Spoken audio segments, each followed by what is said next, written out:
Winter is upon us, and though it's windy and cold, it seems that there is always plenty to do in Chatham.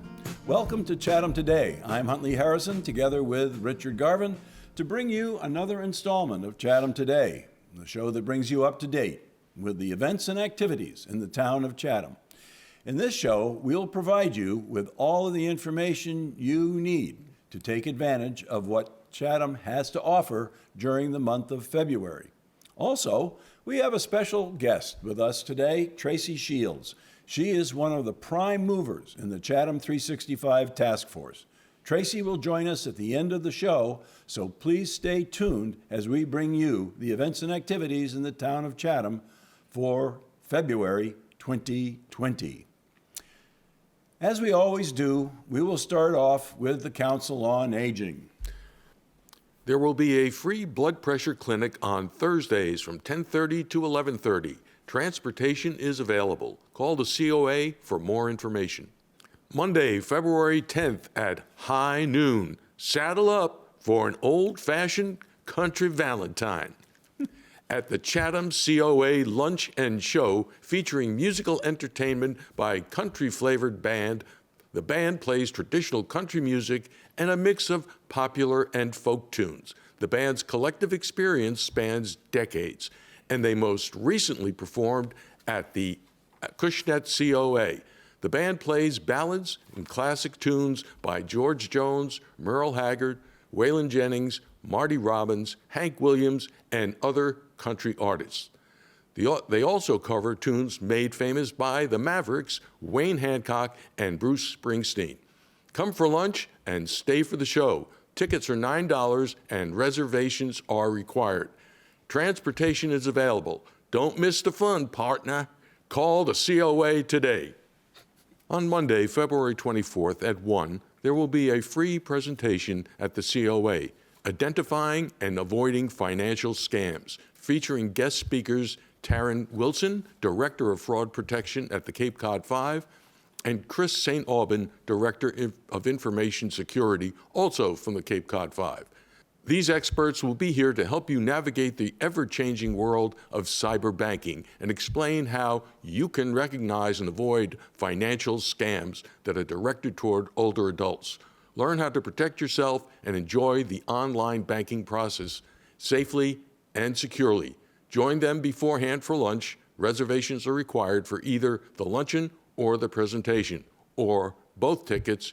For the luncheon are $7. Transportation is available. We understand there is a great deal of interest in this, so call the COA to reserve your place now. Do-it-yourself workshop. This do-it-yourself project will be a terrarium workshop on Wednesday, February 25th at 1.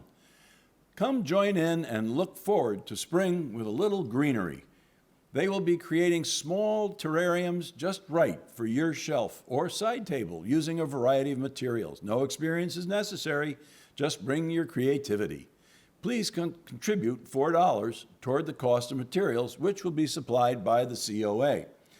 Reservations are required by February 18th, and space is limited. Transportation will be available. Call the COA now to reserve your spot. And now we will take a look at the events and activities at the Eldridge Public Library. On Thursday, February 13th, there will be Census Questions and Answers session with Jose Dacuna at 6:30. Mr. Dacuna is from the U.S. Census Bureau and will talk about census information for Chatham residents. Find out what to expect, how you will be contacted, how you can respond, and more. The Classic Film Discussion Group will meet Saturday, February 15th at 2. Join them for a 1978 classic written and directed by Terrence Malick. Days of Heaven stars Richard Gere, Brooke Adams, and Sam Shepard. Everyone is welcome. We now go to the Atwood House and Museum. On February 9th at 2, Cape Cod historian James Coogan will present the lecture, Slavery, Indenture, and Abolition on Cape Cod. Join them while Coogan talks about how slavery was common on Cape Cod until the Revolutionary War. Indentured servants could also be found here. He will explain how indentured servitude was a common practice for those without means to come to America. He will then progress into the history of the abolition movement here on the Cape. Jim Coogan was raised in Brewster. After graduation from Boston College and military service, he returned to the Cape and began a career as a high school teacher. Retiring in 1999 after almost 30 years in the classroom, Jim joined with Dennis author Jack Sheedy in launching Harvest Home Books. He and Jack have written 12 books about Cape Cod, including 4 for children, a former Cape Cod Times columnist and a popular speaker on the subject of Cape Cod history. Jim lives in Sandwich. Tickets are available at the door. Doors open at 1:15 and seating is limited. Admission is $10. Members are free. Additional information about the Sunday monthly lecture series is available at www.chathamhistoricalsociety.org. As mentioned at the top of the show, we are pleased to have as our guest this month, Tracy Shields. Tracy has been involved in the Chatham 365 task force that was formed to advocate for a viable year-round community and to recognize the needs of people, especially the younger demographic who live and work here. Tracy, welcome to Chatham Today. Thank you very much. I'm happy to be here. We're glad to have you. Tell us a little bit why the task force was set up to begin with. Well, I think it was a culmination of a number of forces. At some of the Board of Selectmen's meetings in 2018, different data points had come up. One of the things with the Monomoy Regional School District did their budget and report, which really indicated the drop in Chatham students. Some of the census material about Chatham specifically, but also about the Cape as a region. The Economic Development Committee, headed by Luther Bates, had done in 2016 a list of recommendations to address some of these indicators that were registering an imbalance, I guess is the best way of putting it, or that something was amiss, that there's a dramatic trend, and what to do about it, how to identify it, and it affects a number of committees that are doing a lot of work and have been preparing, in their own way, this same issue, these same trends. But there hadn't been a lot of follow through. I think particularly for the EDC's recommendations, there was no action taken. And EDC being the Economic Development Committee. Okay. Yes. And so at a couple of these Board of Selectmen's meetings, different people spoke and shared. Lindsay Beerworth talking about some of the child care piece of the needs of the community, and the housing, obviously, is one of our biggest issues. And it basically, I think there was a consensus among the selectmen that perhaps creating a task force to sort of look at some of these issues in an overview and get a sense of what the town really needs or thinks of some of these issues, rather than just in this committee or in that committee, to give it the push to, what can be done. I mean, okay. So I think some of the indicators, primarily, the disparity between birth rate and death rate in town, just how stark those figures are, especially in the last few years of how many children are born to the town of Chatham. And, not isolated to Chatham, the issues of, the disparity between income and housing, affordability, but also availability, certainly as a region is an issue. But I think the task force specifically, yes, there are regional issues and ways to work as a region, but we're a small community and have pretty specific circumstances, and can do things on a micro level that may not solve this regional, maybe even national trend about some of these statistics, but can address them and try to ease some of that imbalance for the town itself. And whether or not, with the beginning of the task force, we weren't necessarily tasked with, we weren't given the determination beforehand that there's what side of the problem there is. It was more like, let's identify what this problem is. We've got these sort of odd statistics coming in from various different sectors. Why are these trends happening, and what do people want to do about it, if anything? So all of that you just described led to the task force public meetings that we had last spring. Yes. So And those 3 questions that you asked of everybody to comment on. yes. So people were selected that represented some of the demographics at play, and particularly, as you had said before, the younger demographic and retaining younger families, but not just people with families, because it does affect all of these other subsects. The seniors and, who want to downsize, but there's nowhere for them to move if they want to stay in town. So as we started figuring out how to address this, the public forum became a useful tool to gather the information that then we could digest and report back to the selectmen. So the 3 questions that you had, how did we get to the place where it's so hard to live in Chatham year-round? What are the challenges to living in Chatham year-round? And what would move Chatham to become a thriving, vibrant community? So can you comment on those a little bit? Well, so Or the results that we came found? up with a lot of different sort of these, brainstorming sessions of what is the information that we're trying to get.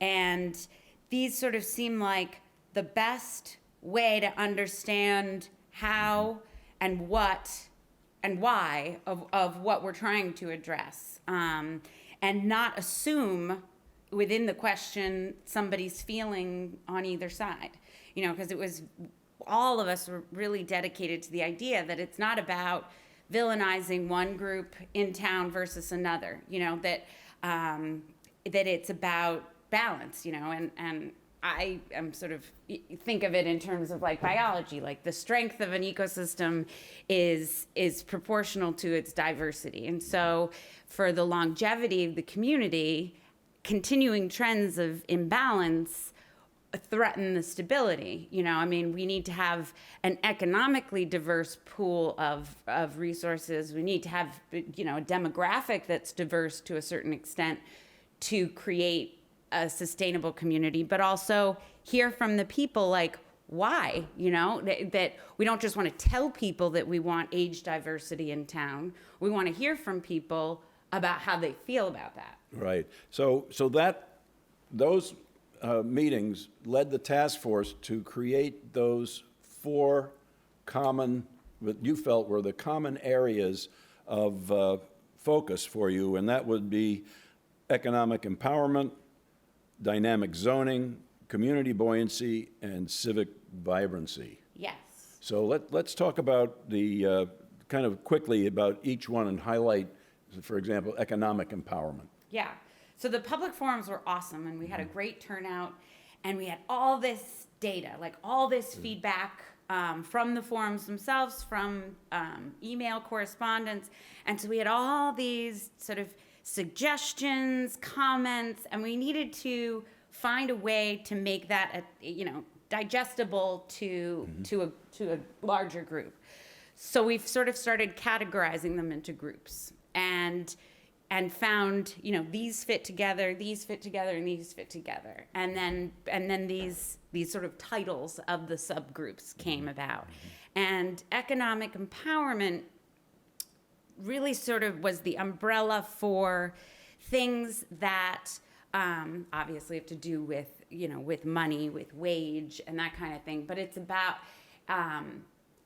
the idea of it being empowering is that the economy, that some of these problems that we're addressing are to help the economy itself, that there are small businesses, and that it's not just, one fix-all that's going to help year-round businesses stay afloat, that there are issues with getting staffing and retaining a workforce, and where are they going, how do we get that? How do we have enough money coming in and out of the system, So those were things that we put into that category. Dynamic zoning is because our zoning has been somewhat stagnant, and that the needs of the town are changing, and that perhaps we can be more flexible and respond with some of those zoning changes, and perhaps it can be, isolated in certain areas to ease certain zoning restrictions to facilitate what we see are as goals in terms of having a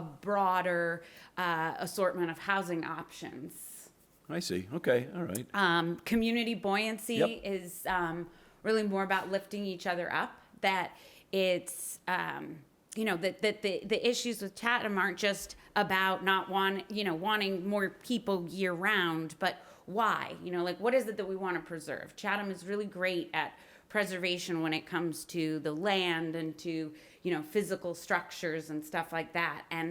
And so the community buoyancy and the civic vibrancy are about talking about the people. That part of what keeps Chatham desirable to second homeowners, to vacationers, isn't just this beautiful place. It's also because of the continuity of people and the community at large. And so there won't be anybody here to do not only just the basic services, but the environment, the community, the culture that has become so important to so many people, whether they're just coming for a bit or for years. And so supporting each other in order to make it easier for those of us that are living here to get the service, to be able to live here and have what we need, and civic vibrancy so that more people are engaged. If we want to retain younger families, or if we want to have, more representation in our town government, that's one of the things that the 365 would really like to see, is more involvement from a wider section of the community, and being, interacting with each other and having portals to do that. And do you think that based on some of the feedback you've received since the task force has done its work, has some of the feedback on these things been very positive? Yeah, almost entirely. There's been a surge of momentum and really positive responses in terms of, from what I've gathered from different committees and the town manager, Jill Goldsmith, and anecdotally, what I know also through work that I do with Monomoy Community Services, they feel like awareness about what they're doing has really increased, which probably more than anything for the task force in terms of awareness is one of the biggest goals. Like, it's not to place blame on anybody, but I think there are a lot of second homeowners, summer residents who don't really know some of these struggles. When I work with Monomoy Community Services and we do the Taste of Chatham, it's part of what we're trying to do is share that, because and I deal with summertime people all the time. It's my bread and butter. Yeah, absolutely. And so I think it's about, if they only knew the struggles of some of the people, the faces that they really like to see at the store, checking them out, or this, and understand how challenging it can be to live here year round, it would, there would be a lot of support. Well, looking at it from the other side now, have you gotten any pushback on any of these things? Not myself personally. Yeah. Like, there are people with some differing ideas, and some of them are certainly controversial, and I think will have plenty of pushback as proposals come up before. So on February 3rd for the Board of Selectmen's meeting, they're going to address some of the recommendations and take some sort of action. Because one of the things, now that the task force is an official mandate from the town is completed and disbanded, we are still getting together and meeting as an advocacy group and want to create some accountability and some, watch this momentum and not just let it sort of peter out. Yeah, exactly. And so certain things like taxes, zoning certainly will probably be contentious, but it doesn't mean that there isn't good conversation to be had there and compromises perhaps to be made. I mean, So one of the things that the 365 as a group has supported, is wanting to support the COA. And that certainly was controversial in its own way, just at this most recent special town meeting. But it was great to see a lot of people there. And it was on a Saturday, which is another one of the recommendations that we had made about trying to encourage more people to be able to attend, to get involved. Yep. And so we're hoping that maybe that is a step that can, be continued. There's some that are what we like to call in the group low-bearing fruit, that are things that are, pretty simple little things, but that can make a shift, just by having the town meeting on a Saturday. Something simple like the beach stickers, maybe trying to have Harwich and Chatham that was share kind of beach interesting. stickers. Yeah, that was an interesting concept. As a parent with a child in the Monomoy school system, when you have your kids go to school with kids that maybe live in Harwich or maybe live in Chatham, and to not be able to meet at the same beach and It makes play, it difficult. Yeah. And school, the school in general. I mean, another point that came up that is a relatively smaller scale item in terms of, compared to like the massive things like addressing housing, which, is a very complex issue, but there's some also really cool stuff happening with that, and momentum from the Housing Authority with Middle Road. And CHOP houses, we had talked about what that means. Yeah, the and CHOP stands for Chatham Housing Opportunity Program. Right. Well, I was thinking, what about the accessory dwelling units and where that's going? Because that could provide some rental opportunities for Yes. people if people who have say a larger lot could put something up and essentially pay for it through the rent that they receive from people who are in there. Yeah, we were very much in favor of that, and we're really pleased to see that get passed through. There have, from what I understand now, not been very many permits for it that have been requested yet. Right. But I think it could be, could be a really good tool in this whole problem solving, configuration. Not just like the senior that I had mentioned before, who maybe really needs to downsize or have help that's living with them, or doesn't want to leave their home, their property, or leave town, but really there's no need or means to sustain a large home any longer. Right. So that we talked about the changes in the format of town meeting. I think that's a good idea. And I hopefully that'll carry some weight, and we might see that happen. I think that's not bad, because it will bring in more people. Yeah. I hope.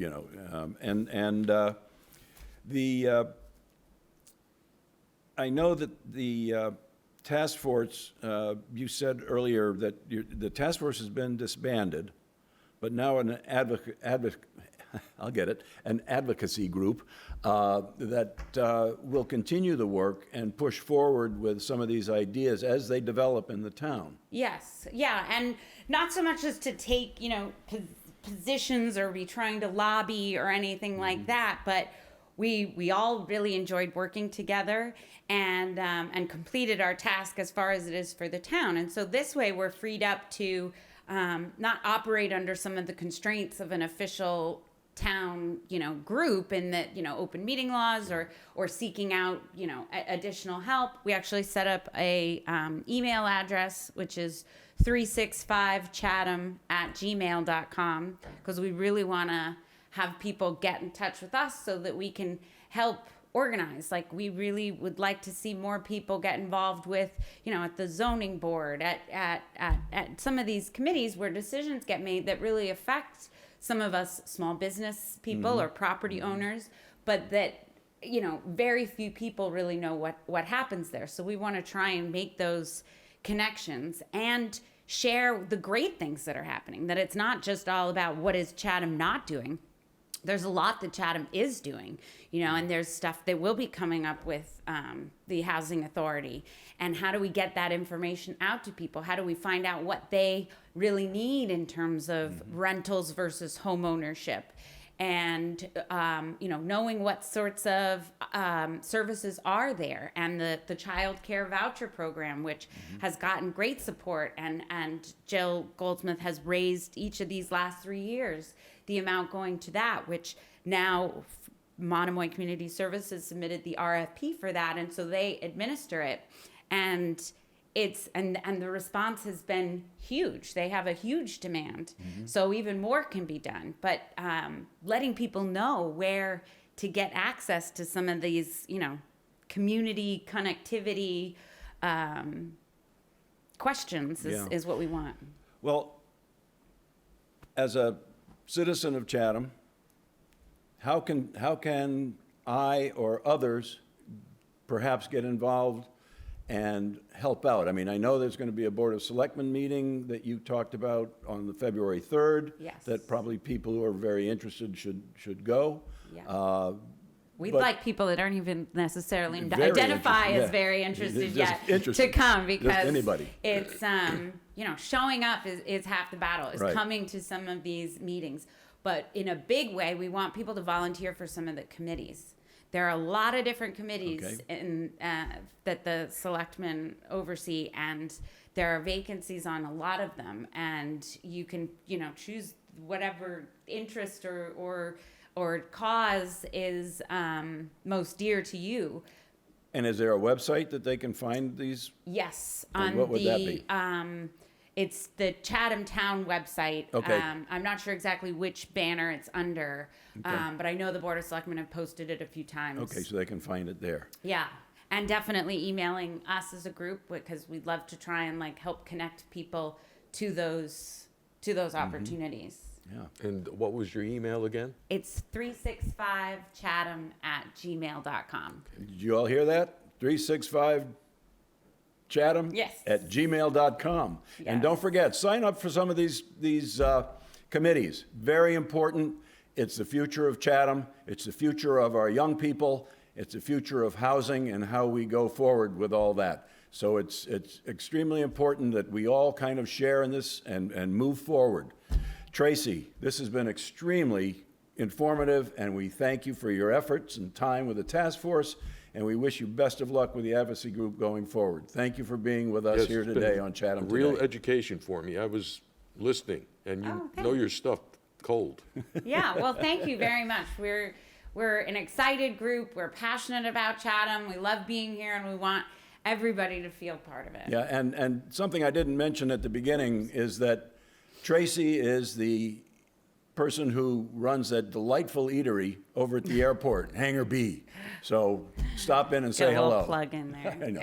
Anyway, thank you very much again. Thank We you very appreciate much. it. Thank you, Tracy. Nice meeting you. Nice meeting you. Well, that wraps it up for this time. We hope you've enjoyed this episode of Chatham Today. Remember, the show runs on Public Access Channel 99 on Mondays at 9 o'clock and several other times during the week. If you missed the cablecast or want to see it again, you can find us on Facebook and YouTube, or you can visit our website. Just do a Google search for site/Chatham Today. It should be the first entry you see. The web address is on the screen now. Chatham Today is a video chronicle of the events and activities in the town of Chatham. If you would like to have what's happening in your organization announced on the air, please email us. We look forward to hearing from you. Thank you for watching. We'll see you down the road.